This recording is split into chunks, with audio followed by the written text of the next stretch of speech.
Ayan, magandang hapon ulit sa ating lahat. Hapon na naman, di syempre, ang isip natin, magluluto na naman tayo ng ating hapunan. Alam nyo kung bakit laging hapunan ang ibinablog ko? Kasi sa hapon ako nagaluto ng, yun, pagkain namin mag-asawa. Pag kasi ako yung nag-aisa rito, hindi ako nagaluto. Ang inakain ko ay kung ano-ano laang ng mga tira-tira. Kaya ganon. So, ayan, tayo ngayon ay mag-prito ng manok. Binabad ko siya sa bawang, paminta, patis, kalamansi, at nilagyan kong konting bitchin. Ayan, tapos meron akong, miswa.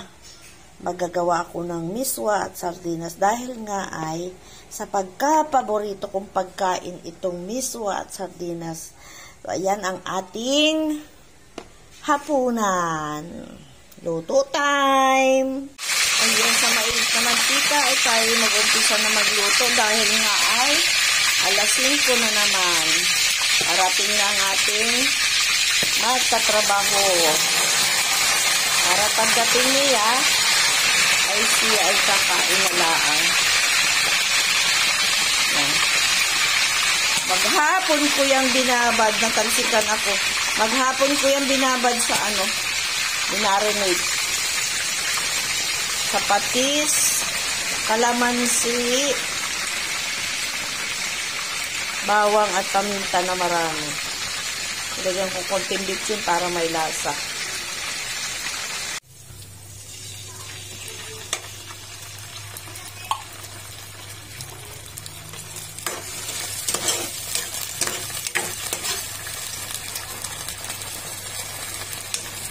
Malakas ang hangin na ulan-ulan. Ano kaya? May bagyo baga? Parang may bagyo yata.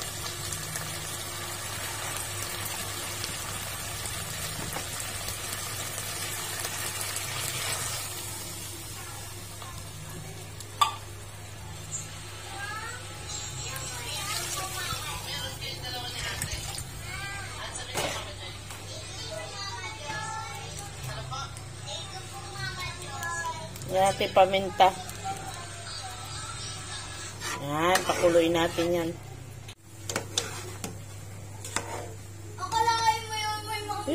Ayun, ang mga bata. Ayun, lagay na natin yung miswa. Miswa na masarap. My favorite miswa. Masarap ito. Hindi ako nasawa kumain itong miswa na ito. Ayun, ang sarap.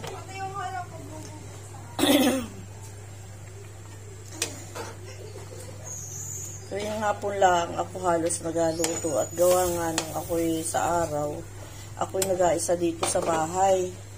Ang nangyayari kung ano yung mga tira-tira na iwan ng mga pagkain, ulam, ayun na lang ang inapag-ari kong kainin para baga naman ay makatipid at hindi rin masayang yung mga tira-tira. Kailangan natin kainin yun. Honey, dito baga, sa hirap ng panahon, tayo magatipid at mag-isip ng paraan paano tayo magatipid. Ayan, nakahanda na ang ating hapunan at ito na ang aking menu sa gabing ito. Fried chicken at saka miswa at sardinas. Yung aming kanin ay aking ininit laang at medyo marami ang bahaw. Kailangan nating ubusin ang mga tira-tira. So, thank you Lord sa aming pagkain na pagsasalu-saluhan sa hapong ito.